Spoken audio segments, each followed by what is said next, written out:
Hey everyone, welcome back for another deep dive. You ready to get into some more entrepreneurial wisdom?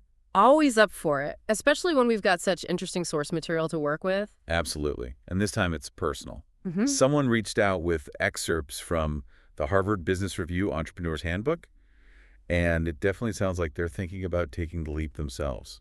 Yeah, it's a question we get a lot. Is starting a business right for me?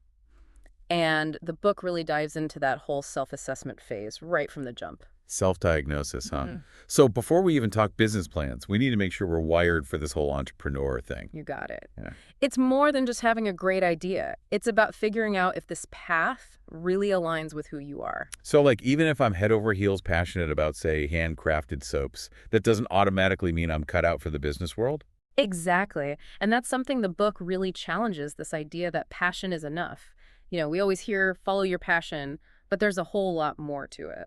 Okay, so you're saying my undying love for vintage video games might not be enough to build a thriving business. Passion is important, don't get me wrong. It's what initially fuels that spark. But the book actually cites studies showing that for many entrepreneurs, that passion tends to decline as they navigate the ups and downs of building a business, even within the first few months. Whoa, seriously. Ah, That I'm going to conquer the world, energy can fizzle out that quickly. It's more common than you might think. And that's exactly why the book stresses the importance of looking beyond that initial wave of excitement.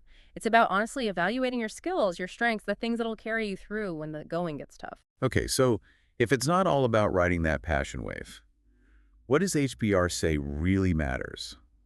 What are some of those essential ingredients for entrepreneurial success? Well, they don't give you a specific recipe, but they highlight some pretty important traits. So spill the beans. What are these must-have entrepreneur traits? Does HBR have like a secret list or something? Not exactly, but they do emphasize some pretty interesting ones, like being comfortable talking to strangers, for one. Okay, so like networking extrovert vibes. In a way, Yeah. yeah. It's about building connections, constantly pitching your idea, whether it's to potential investors or even just getting feedback from potential customers. Makes sense. You got to put yourself out there, especially in the beginning. Exactly. And another big one they highlight is being able to handle feedback, Mm. even the tough kind of. Ooh, yeah. That's crucial. Nobody wants to hear their baby's ugly, but sometimes that criticism can be the most valuable. Totally. And it ties into this idea of adaptability, which the book really stresses. Entrepreneurs need to be able to pivot, adjust course when things aren't working. So it's not just about having a thick skin, but being open to change. Exactly. And then there's persuasion. Okay, so sales skills. Kind of, but it's bigger than that. It's about getting people excited about your vision, building a team, rallying people around your idea. It's contagious enthusiasm. I like that contagious enthusiasm. So it's not just about being passionate yourself.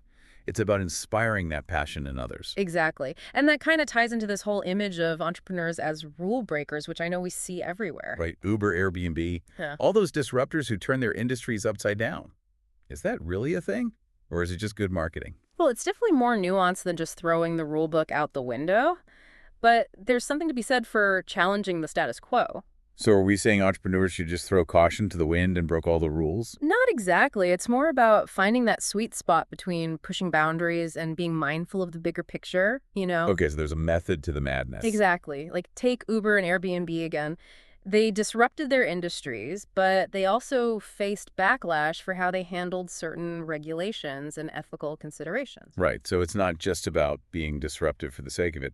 There has to be some responsibility in the mix. Exactly. And that's something HBR really emphasizes, this idea of balancing innovation with ethical considerations and legal boundaries. You can't just bulldoze your way through. Makes sense. So it's more like strategic rule bending, maybe not full-on breaking. Yeah, exactly. It's about knowing which rules are ripe for disruption and which ones you need to be more careful with.